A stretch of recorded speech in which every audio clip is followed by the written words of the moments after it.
found The Naked Truth. Lively discussions about business, marketing, and personal development for small business owners. No hype, just help.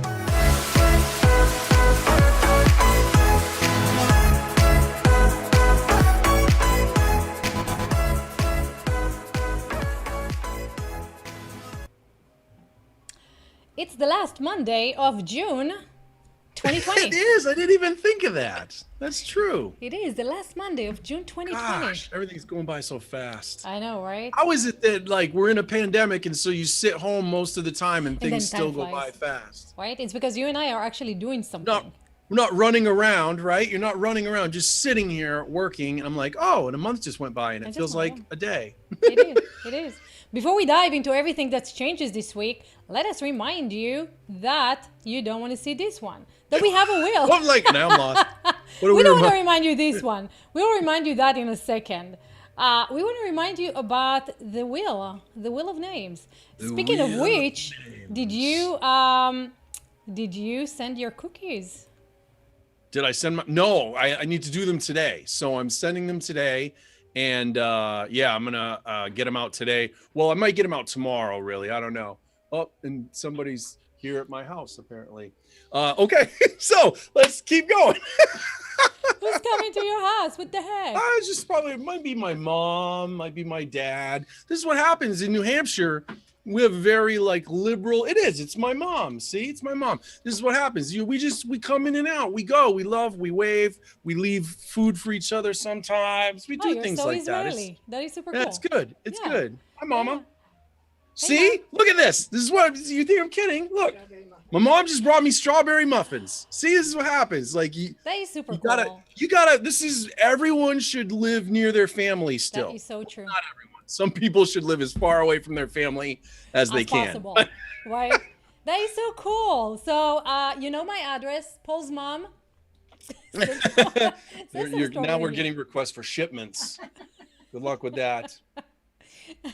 Oh, come visit. I'll make you some coffee. You bring the muffins. So let us remind everyone now that the wheel of name is on. And your name is going to get on that wheel, and you might get cookies from Paul or muffins from his mom. If you comment. That made my life easier. Recruiting everybody, right? So, interesting thing. Remember in 2017, when companies pulled their advertising money from YouTube and did the same thing again in 2019, where they pulled their advertising money from YouTube because of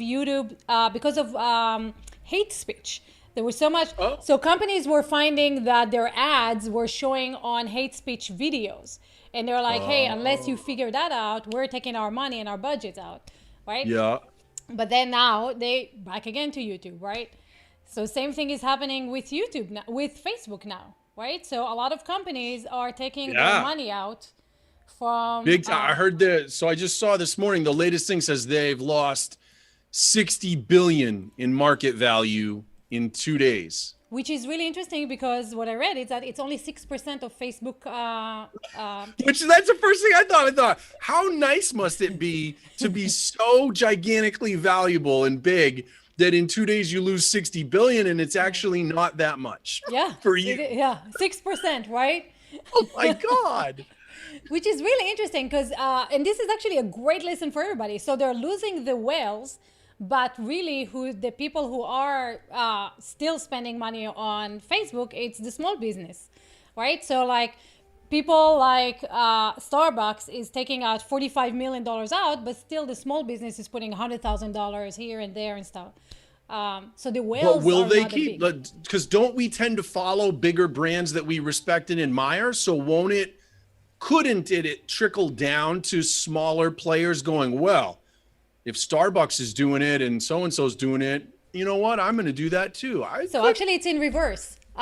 Because smaller businesses like myself go like, fantastic, now ad cost is very low.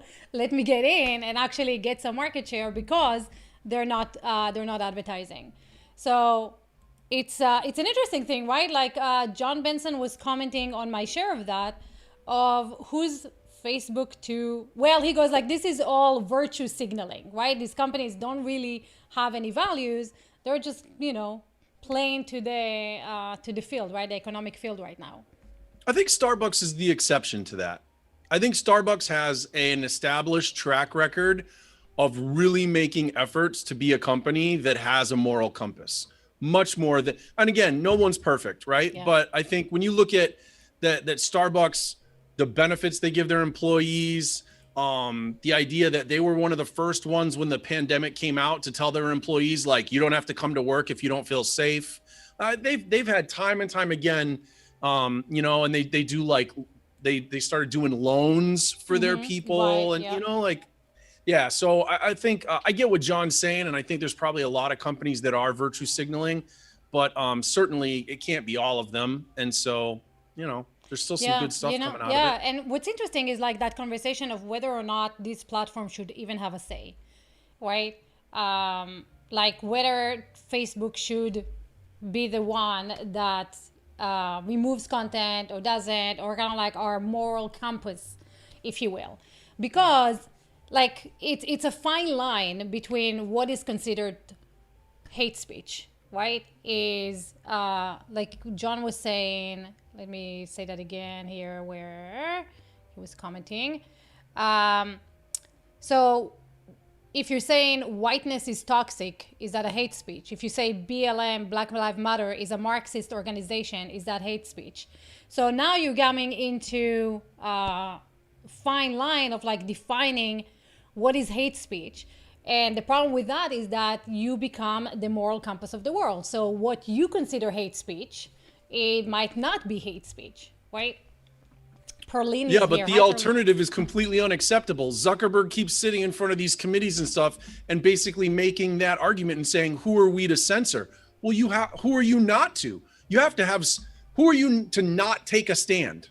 Like, right. If we all took that approach and we're like, oh, it's not for me to say, it's got to be for somebody to say at some point. Like you've got to have some point where you say, I have a standpoint on how human beings treat one another, and I'm digging in somewhere. I mean, come on. Yeah, so it's very interesting, right? Because they have removed white supremacists. Alex Jones doesn't have any social profiles, you know, and those who want to listen to him come to his website, right? He has different ways of spreading his message, just not on these platforms. And so these platforms, because they are free and because, you know, you don't have to have everybody on it, they can regulate what you say and how. The challenge is like, who's to decide, right? Like who's to decide what's right and wrong? And this is kind of like the same thing when Facebook wanted to put internet for free in Africa and said, we'll provide you with free internet as long as it's through our browser. And the problem is then your window of reality becomes Facebook window of reality, right? Which is kind of like what's happening right now with Google and Alexa, right? Whoever controls the search results, that's your window of reality. Yeah, but how's that anything new? That's like, as long as there's consumer decision making, like some people read the New York Times, some people read the Washington Post, some people read the whatever, like everything is always, we're all always on a semantic journey of how we make meaning in our day-to-day living. Like we cannot divorce ourselves from bias and influence. Like we just can't. So to keep, you know, pulling this sort of Zuckerberg party line of like, but who are we to tell people? Well, no, it's you're going to have to tell them something. You're going to have to, everybody's got to have some point and become, the biggest thing we need is for people to be more comfortable saying, let me clearly try to represent where I stand on something. And if you don't agree with it, that's okay. I'm not going to hate you. That's where we got to get some work done, you know, is to say more and more people should be able to say, this is where I stand on this issue, and we should not want to cancel them or murder them or, you know, so that's really what they're arguing over, right? Like, so Facebook is removing content that these advertisers, so the advertisers say, I want Facebook to remove the content if it's hate speech, right? If it doesn't support Black Lives Matter, if it does all these things. And the problem is that you're right, Facebook should stand for something, but it has to decide what kind of a platform it is, right? Can you come and say whatever you want to say? And Facebook, like Twitter, should link to fact-checking reports, right? Well, Like you can say that's whatever the you thing, want. though, right? We Yeah. have a clear community standard for generations now that you can't say whatever you want. That's never been, it's one of the biggest myths Freedom that of the First speech. Amendment, like, right? Like, you can't say whatever you want. That's why there's a definition for hate speech. Like, you can't just say what, so again, there's Yeah. no new precedent here. Like, why can't they just, and I get your question that's hard to define it sometimes, but I'm like, but still, people have been making that effort for decades and decades. Like, there's nothing new here. Like, you're going to have to keep sorting it out. Like, and if I would much rather that Facebook takes a position on it and does something about it. And even if it means I get to a point where I go, you know what, then I'm not going to use Facebook anymore. That should be my responsibility as a consumer, not Right. Facebook's. Right, It right. should- And so, it but should be up to Facebook- me yeah. to decide what I'm going to support and what I'm not. So you, And- so you and have no this one wants to- challenge, but you have this challenge, Paul, where like, okay, anti-vaccines, should I wear a mask? Should I not wear a mask? Should I get a vaccine? Should I not get a vaccine? Should I, talk about this law or should not talk about this law, right? Like it becomes very gray. And I agree with you that Facebook should have a standard. The challenge is like everybody's on Facebook trying to have social conversations, and where is the line? That's the thing. So we got to a point where the news is not really covering the news, right? Journalists are not actually covering the news. They have opinions. And we got to a point where people like you and I were talking about before, they base their opinions based on feelings and not facts. And so we're in this weird situation where everybody's like following their gut feeling, right? But I feel this way. I feel like I shouldn't be wearing a mask, right? And we're not taking the time to do the research, and because the journalists are not actually giving you the exact facts because nobody really knows yet. It's a new disease, right? So it's really hard to decipher what's right and what's wrong. And if you have No, that's too broad though. It's not, because remember now you've digressed into other instances of like misinformation and stuff, but let's come back to where we started. Hate speech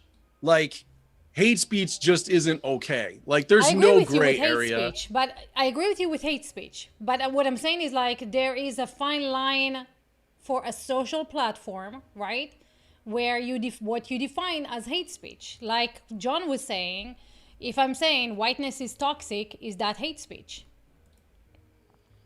Well, then, I think here's the great thing. As all of this is happening, hopefully new levels of standards will be created. Yes. Right? Like people will get more educated about that stuff. And I think that part of that process should be,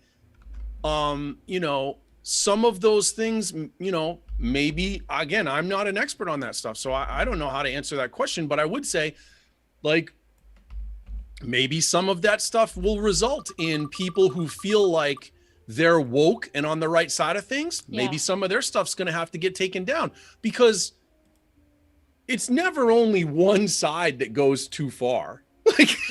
When you get crazy excited and passionate about, there's always some point in which, everybody always takes things too far. So it'd only be reasonable to me that at some point, some of the social justice oriented people are going to go too far. That's just, it's part of being human.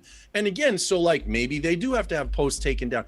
Again, my bigger thing is like, okay, how do we develop an approach to that? Like how do we have a bigger, more compassionate dialogue about that? Rather than just being like, what are you going to do? It seems like that's what it's happening. Most people are like, what are you going to do? I agree with you. I totally agree. I think, rather than taking stuff down, maybe you can link to, snoops or fact checking information where people can actually educate themselves and don't be like, the censor police. Because then it's like weird.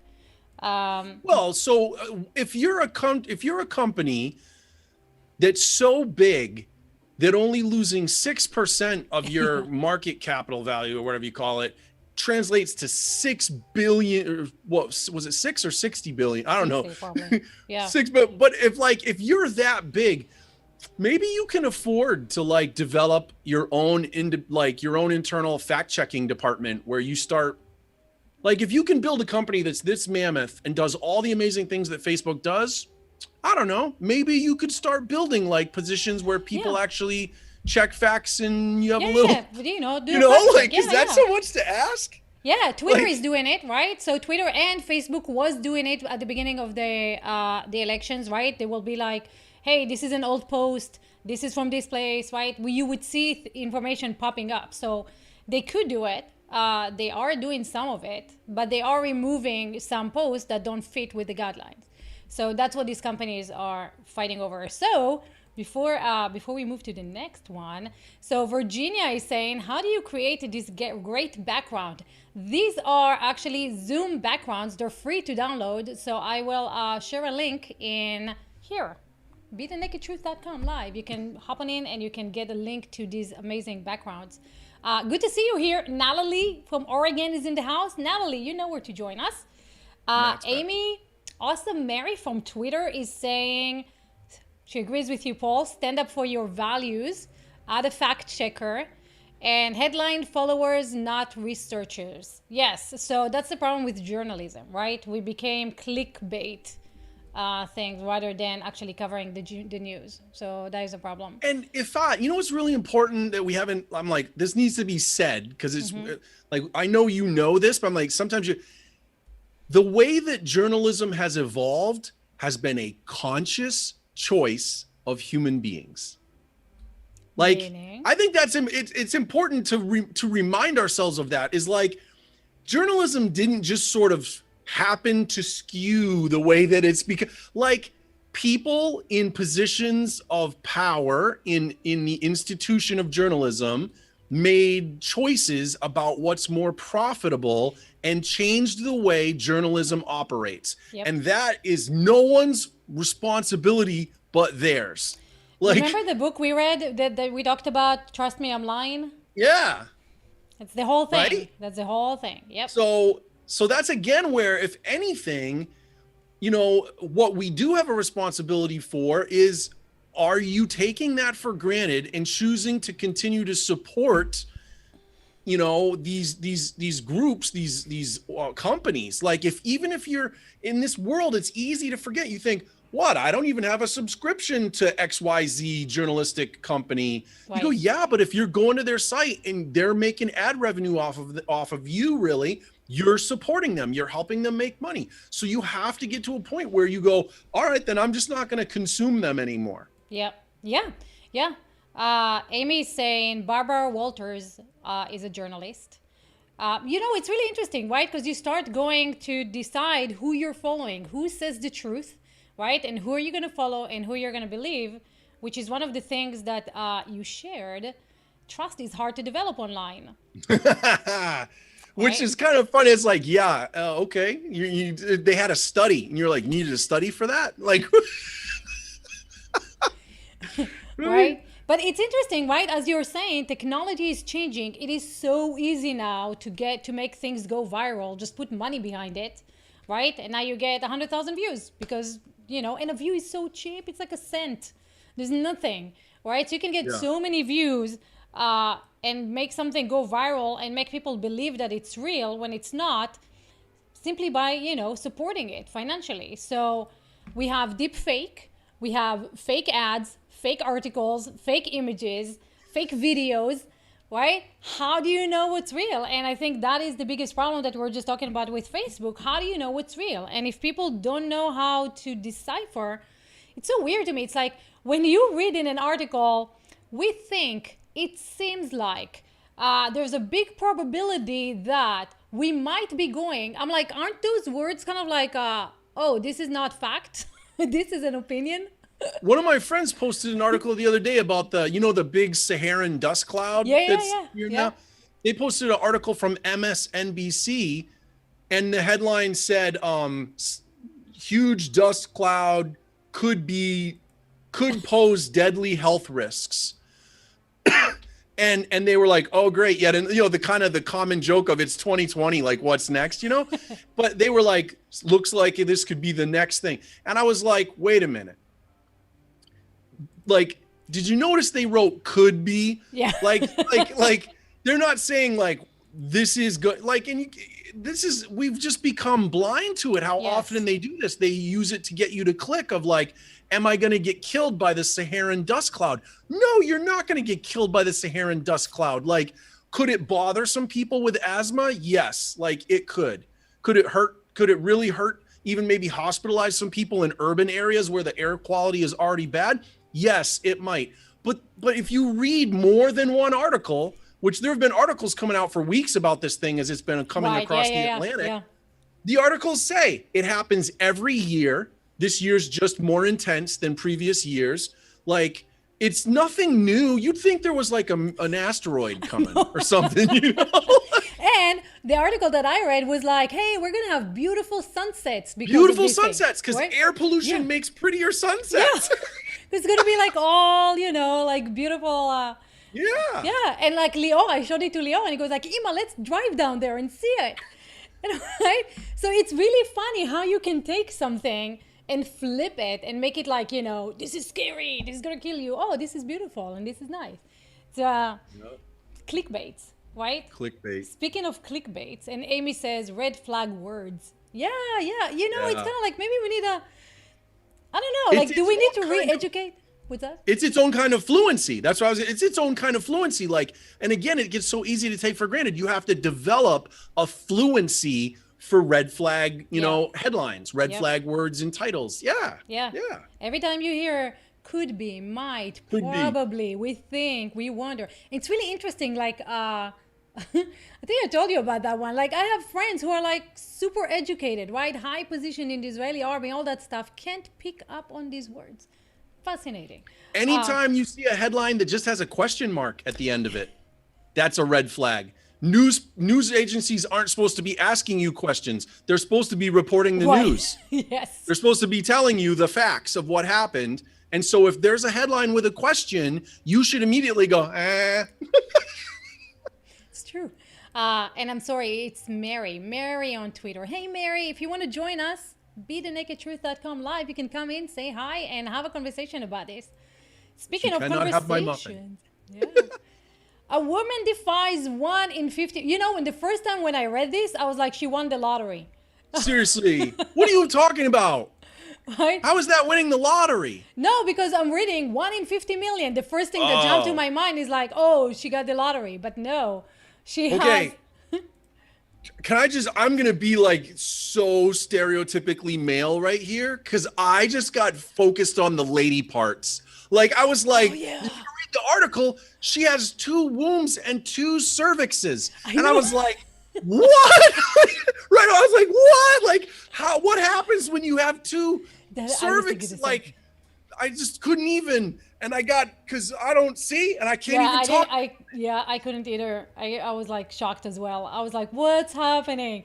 But here's the interesting part, guys. If you don't know this story, what Paul and I are like super freaking out about is this woman has 2 wombs and 2 cervixes and 2 twins. And I was like, twins? How is it twins? Right? Maybe not identical one twins. in each womb. Yeah, but not identical twins, right? So she doesn't have 2 sets of twins. She has... one baby in each womb. One baby in each womb. But I was saying, you know, like, you ever heard stories about people who get a 3rd nipple? I was like, man, like people have a 3rd nipple. You're like, that's freaky. And I'm like, this lady's like, hold my beer. You know? You know, actually, really interesting. I didn't link to this today, but there are 2 ladies in India that went to the doctor because they had abdominal pain, and they found out that they have testicle cancers. And they're going like, "You're not a lady, you're a guy."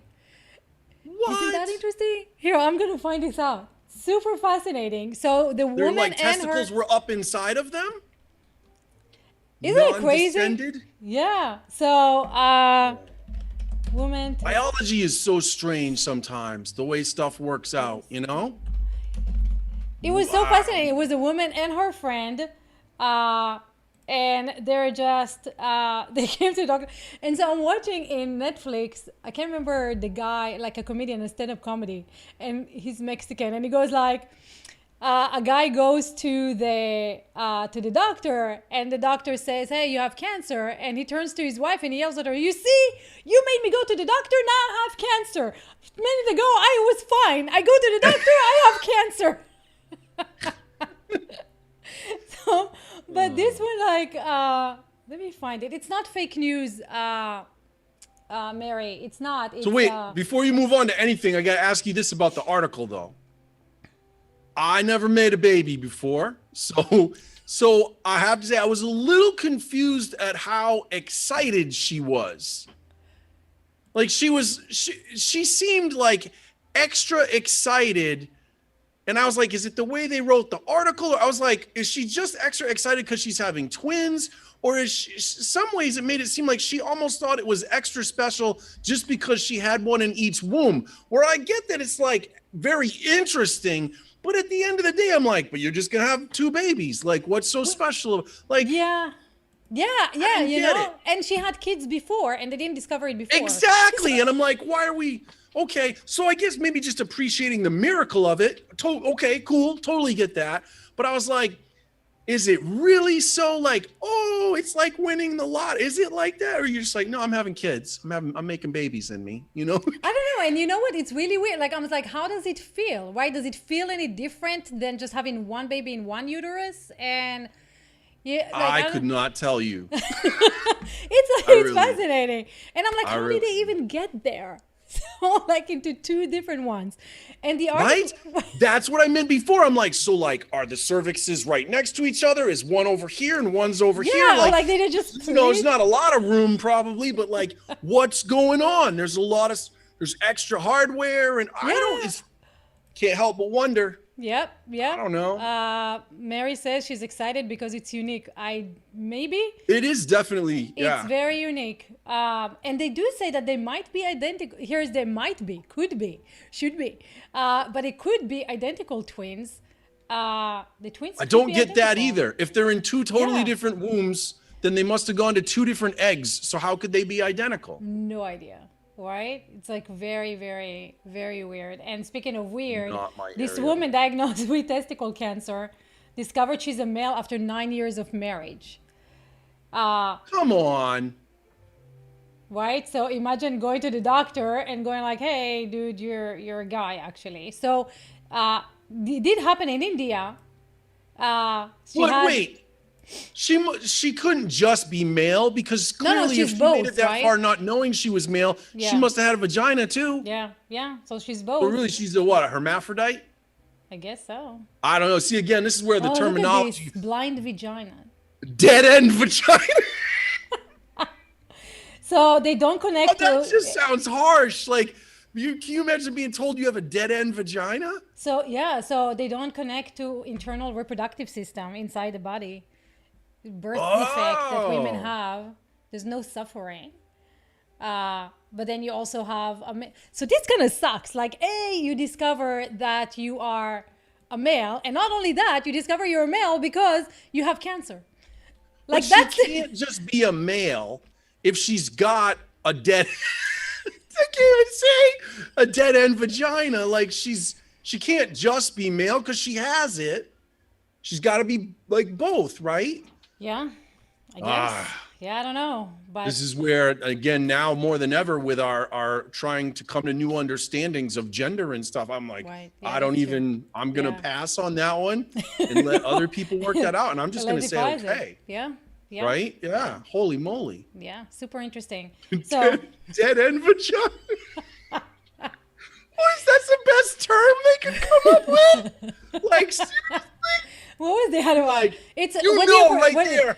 That's a bunch of men sitting around. That's totally the patriarchy. It's a bunch of guys in their white doctor's coats sitting around. And they're like, you know what happened? Well, she's got it, and they're trying to explain it. And then finally, one guy goes, dead end vagina. Well, they have 2 names. No woman would ever have come out with. They would be so much more compassionate than that. What do you prefer? Do you prefer blind vagina or a dead end vagina? Well, I'm not good with the medical nomenclature, so I don't know. I might call it what do they call your appendix, and when vestigial. Wouldn't it be like a vestigial vagina? A vestigial is when something you have it, but it serves no purpose anymore. You've never heard that? I think blind is good. I think blind is easy to Blind? say. But that's a It's blind. easy. What the vagina? What the vagina could? Other vaginas can see, but this one can't. Like, what is? It just doesn't What go is in- that? It doesn't go anywhere, so you can't see the end of it. I don't know, dude. It's not a train tunnel. Like what? What are you talking? Yeah, well, you know, a dead end and a blind kind of like doesn't, you know. I don't know. Oh my god! I don't It's- know. There's a non-functioning one. That's what. Yeah. Well. Yeah. Yeah. I don't know. So let's end with a nice thing, right? Yes. Let's Well, end yeah, with a nice yeah, thing. please. This guy was on an island in Portugal. I think it was Portugal. A Portuguese island, Porto Santo, which was not affected by COVID. He could a beautiful, you know, pristine island, and his dad is in Argentina, where COVID does take place, and he wanted to go to his dad, and flights were not, you know, Argentina did not allow any flights, so the guy took his little boat. And sailed across the Atlantic to reach his 90-year-old dad because he said, How you know, badass is that? right? And he goes like, Yeah. if the world ends, I want to be with family, which is beautiful. This is like, you know, the stuff movies are being made of. Oh, this will probably get made into a movie. Yeah. Yeah. Yeah. Come on. I mean, Tiny little boat, you know, made it all the way to Papa. So this is really beautiful. Really nice, you know. So what's nice about this is like all the horror stories we hear about COVID. There's a lot of human, what do you call that? Like human connections that is happening. People are singing in the street. People are traveling. People are supporting one another. Yeah. And all we hear is Karen, you know, Karen in the grocery store. So I'm at the point now where I feel bad for women whose name is Karen.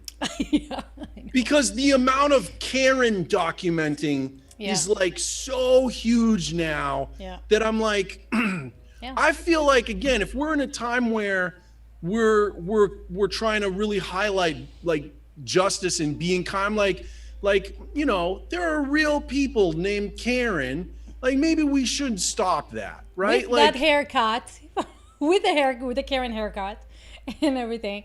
Yeah. You know? Well, but they have like, you know, different names for different behaviors, right? There's a Sydney, there's a Karen. I there's know, but that's right. But I mean, clearly the Karens are just getting the worst of it. Like, because they are the worst of it. but there's plenty of. Come on, you know how Nice many Karens? wonderful Karens there Do must you be know in one? the world. Do you know one?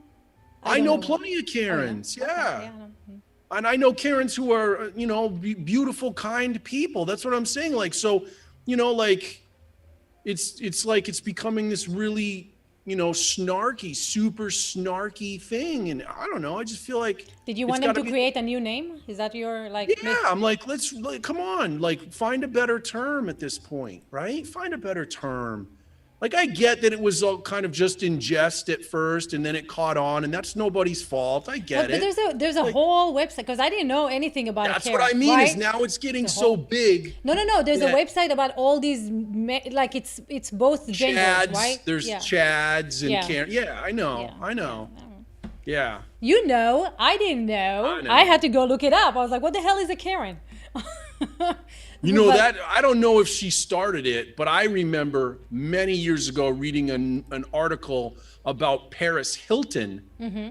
and in the article they were following her for like a day, and they followed her to a party, and while she was at the party, a young woman came up to her and was very like excited to meet her and everything, Mm-hmm. and she pretended to be like happy for like, oh, it's so nice to meet you, and then when the woman walked away, she turned to her friend and was like, oh, another, and she did a version of that. She had a term for women who came up to her and like fawned over her, kind of, you know, she called Yeah. them something, you know, and I was like, so apparently this is not a really new thing, because this article had to be at least 10 years ago, Oh wow. you know. Yeah. Yeah. Yeah, and now you don't hear about Paris Hilton at all. So how the might No, I have guess fallen. not. Yeah. So, quick reminder to all those who commented today, you are on the wheel. Yay. Going on the wheel. Yeah, we already got some, which is fantastic. And tomorrow, which is Tools Tuesday, we're going to talk about your email marketing. If you want to figure out, like in 5 minutes, how you can create an entire funnel that works for you, join us tomorrow because I'm going to share with you my favorite email marketing tool that is so easy to use and lovely.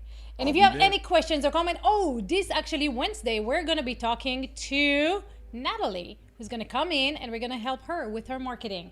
So if you have any questions, comments, or anything like that, that's for Wednesday. Comment here. Comment and we're going to help you out as much as we can. Thursday is we're going to talk to Stephanie Liu on I'm That Geek about the ugly truth of live streaming. So if you This Thursday? This Thursday, yes. You just did one last Thursday. I did. This week it's going to be like Tuesday. You doubling up? I did. I had no choice. Bullshit. I had no choice. I had no choice because things happened. So anyway, but we're live streaming. Hop on in, Paul.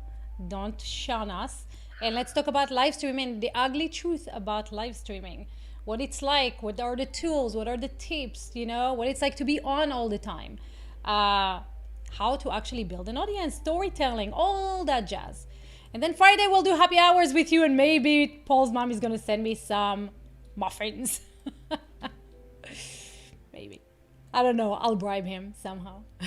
No, it's not going to work. So Paul is going to be baking today a gift for, that was Chriselle, right? Yeah. Chriselle. Check it out. Okay, guys. All right. Happy Monday. We will see you tomorrow with our favorite email marketing tool. See you then. Hey, if you enjoyed today's episode, come back and spend more time with us. You could be on the broadcast sharing your thoughts. We hang out live Monday through Friday at 2 p.m. Eastern at www.bethenakedtruth.com/live.